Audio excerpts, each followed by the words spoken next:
Hi అండి. ఏంటని ఆలోచిస్తున్నారా? ఓకే, గెస్ చేయండి చూద్దాం. తెలియట్లేదా అండి? పాస్తా రైస్ పాయసం అండి. చాలా బాగుంటుంది. Welcome to Anagas mom kitchen and vlogs. హెల్తీగా తింటూ హెల్తీగా ఉండండి. పాస్తా రైస్ పాయసం ఎలా తయారు చేయాలంటే, గ్యాస్ మీద గిన్నె పెట్టుకొని అందులో మనం 2 టేబుల్ స్పూన్ గీ తీసుకోవాలండి. అది వేడైన తర్వాత అందులో మనం డ్రై ఫ్రూట్స్ అంటే ఏముంటే వేసుకోవచ్చు. బట్ నా దగ్గర ఇప్పుడు ప్రజెంట్ కాజు అండ్ కిస్మిస్ ఉన్నాయండి. సో ఆ రెండింటిని నేను ఫ్రై చేసుకొని పక్కన పెట్టుకుంటున్నాను. ముందుగా మనం కాజు వేసుకోవాలండి, ఎందుకంటే అవి కొంచెం లేట్గా ఫ్రై అవుతాయి. తర్వాత మనం కిస్మిస్ యాడ్ చేసుకోవాలి, అవి త్వరగానే ఫ్రై అయిపోతాయి. సో ఇవి రెండు కూడా మనం ఫ్రై చేసుకొని పక్కన పెట్టేసుకోవాలండి. వీటికి క్వాంటిటీ అంటూ ఏమీ లేదండి, అది మన ఇష్టం, ఎంతైనా వేసుకోవచ్చు. సో నేను మీడియంగానే అవి ఒక గుప్పుడు ఇవి ఒక గుప్పుడు వేసుకున్నానండి. తర్వాత పాస్తా రైస్ అండి 1 కప్ తీసుకున్నాను, మీకు చూపిస్తున్నాను కదండి. ఆ కప్తో 1 కప్ తీసుకొని వీటిని బాగా ఫ్రై చేయాలండి. గ్యాస్ సిమ్లో పెట్టుకోవాలి.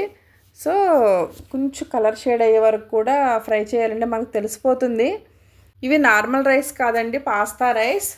టేస్ట్ మాత్రం చాలా బాగుంటుందండి. ఇవి నేను ఒకసారి ఒకళ్ళ దగ్గర తిన్నాను, ఆ టేస్ట్ అనేది నచ్చింది. నేను చాలాసార్లు ట్రై చేస్తే కానీ నాకు ఎక్కడ దొరకలేదండి ఈ రైస్. బట్ మా హస్బెండ్ వాళ్ళ ఫ్రెండ్తో చెప్పి తెప్పించారండి. సో అప్పటి నుంచి కూడా ఇలా తయారు చేస్తూ ఉంటాను. ఒకసారి షార్ట్ వీడియో పెట్టాను, నా దాంట్లో అది కరెక్ట్గా రాలేదు. బట్ అందుకే నేను ఇప్పుడు ఫుల్ వీడియో చేసి పెడుతున్నానండి. ఓకే, రైస్ అనేది ఈ విధంగా వస్తే సరిపోతుంది. వీటిని మనం పక్కన ఒక బౌల్లో తీసేసుకుందామండి. తర్వాత అదే కడాయిలో మనం మిల్క్ తీసుకోవాలి. నేను 1 లీటర్ ఆవు పాలు తీసుకున్నానండి, ఎందుకంటే ప్రసాదం ఎప్పుడు కూడా మనం ఆవు పాలతోనే చేస్తాం కదండి.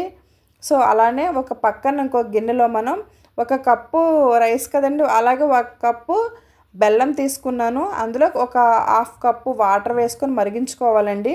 ఇప్పుడు నేను చెప్పే క్వాంటిటీ కరెక్ట్గా సరిపోతుందండి. 1 litre milk, 1 cup pasta rice, 1 cup బెల్లం అండి, అంతే సరిపోతుంది.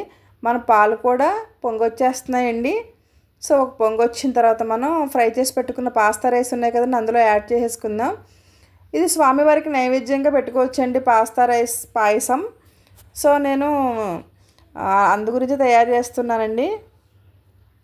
సో పాస్తా రైస్ అనేది మొత్తం వేసేసుకున్న తర్వాత గ్యాస్ మీడియం ఫ్లేమ్లోనే ఉంచి మొత్తం కూడా దీన్ని బాయిల్ చేసుకోవాలండి. అది మెత్తగా ఉడకాలన్నమాట.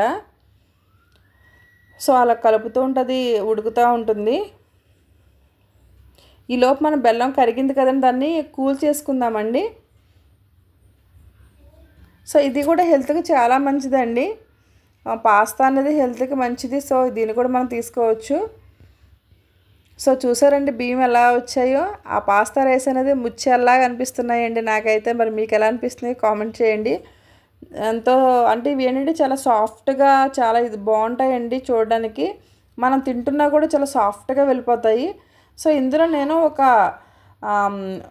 2 ఇలాచీ ఇవి మెత్తగా పౌడర్ చేసి అందులో వేసుకుంటున్నానండి. అంతేనండి, మన పాస్తా రైస్ అనేది బాయిల్ అయిపోయింది. సో గ్యాస్ ఆఫ్ చేసుకున్నాను.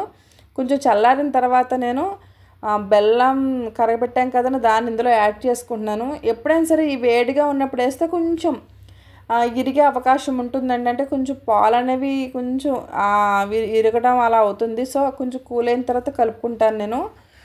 సో ఇలా కూల్ అయిన తర్వాత ఇందులో మనం ఈ బెల్లాన్ని యాడ్ చేసేసుకోవాలండి, బెల్లం సిరప్ని. చూసారండి నలకలు ఎలా వచ్చాయో. అంటే ఖచ్చితంగా కూడా బెల్లాన్ని అనేది నేను ఇలా వడపోసుకుంటానండి, డైరెక్ట్గా వేయను. ఖచ్చితంగా కూడా నేను ఇట్లా బెల్లాన్ని వడపోసుకుంటాను. ఓకే, ఇప్పుడు ఇలా వడపోసిన తర్వాత ఇందులో మొత్తం ఇది మనం కలిపేసుకుందామండి. ఓకే అండి, ఇలా కలిపిన తర్వాత ఇందులో మనం డ్రై ఫ్రూట్స్ని యాడ్ చేసుకోవడమేనండి. ఓకేనండి, నా వీడియోస్ కనుక మీకు నచ్చినట్లయితే లైక్ చేసి షేర్ చేయండి, కామెంట్ చేయడం మాత్రం అసలు మర్చిపోవద్దు. అలానే ఎవరైనా నా ఛానల్ని సబ్స్క్రైబ్ చేయకపోతే కనుక ప్లీజ్ సబ్స్క్రైబ్.